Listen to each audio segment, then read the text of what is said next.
Hello everyone and welcome back to my channel. In this video, we'll be building an even or odd calculator in Python.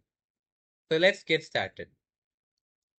Let's first open VS Code and let's create a new file. I'll name it as even or odd calculator.py. And then first of all, I'll write a greeting message to the user like welcome to even or odd calculator. And then I'll create a variable called n, which will store the number that the user will give, and I'll write equal to int input,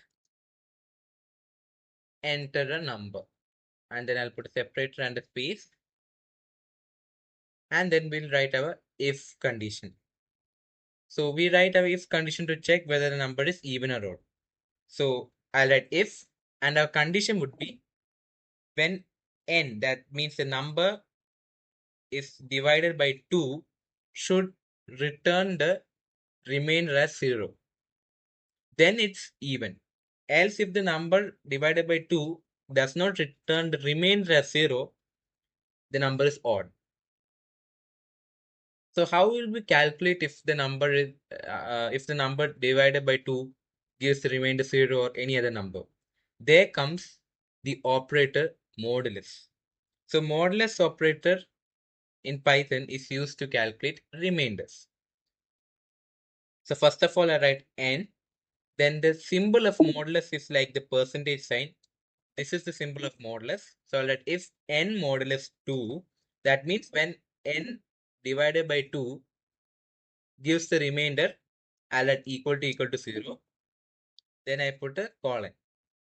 Then if n modulus 2 is equal to 0, that means when n is divided by 2, it returns the remainder as 0.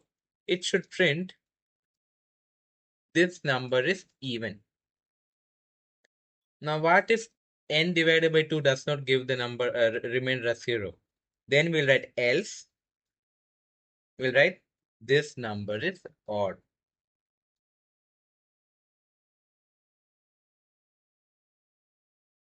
So it checks whether n divided by 2 is 0, gives the remainder 0. If it does give, then the number is even. Else if it does not give, the number is odd.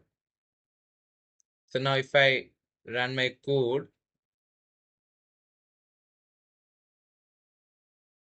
it asks me to enter a number. So let me enter number 1. As you can see, it prints number is odd.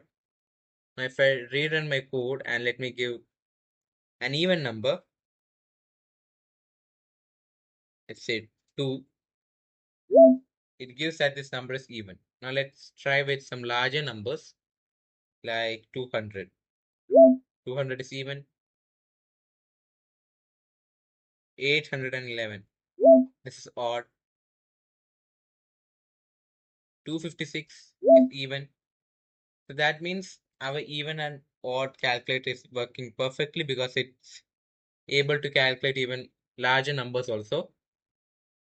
So this is how we build even or odd calculator in Python. And that's the end for this video. If you enjoyed it, don't forget to click on the subscribe button and like it. Thanks for watching.